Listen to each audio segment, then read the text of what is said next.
So hello guys, আমি আজকে ডিনারের জন্য বানাচ্ছি ডিম ভাজা। তার জন্য দুটো পেঁয়াজ নিয়ে নিচ্ছি আর একটা লঙ্কা।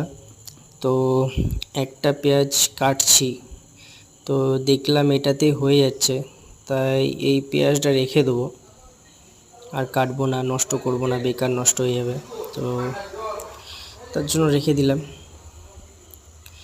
এরপর হলুদ আর একটু লবণ নিয়ে নিচ্ছি, তারপর গ্যাসটা জ্বালিয়ে নেবো, কেননা যে প্যানটা আছে সেটা তো গরম করতে হবে। তো এরপর সর্ষের তেল দিয়ে বেশ ভালো করে চারি সাইডে লাগিয়ে দেবো।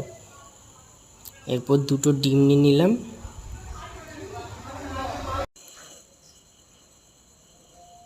তো এটা মিক্স করে নেব ভালো করে।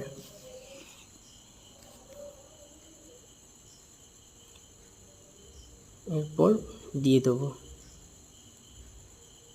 বেশ ফোলা ফোলা হয়েছে। তো মাছ বরাবর কেটে নেবো, কারণ আমি আর মা খাবো। তো রেডি আমার পান্তা ভাত আর ডিম ভাজা।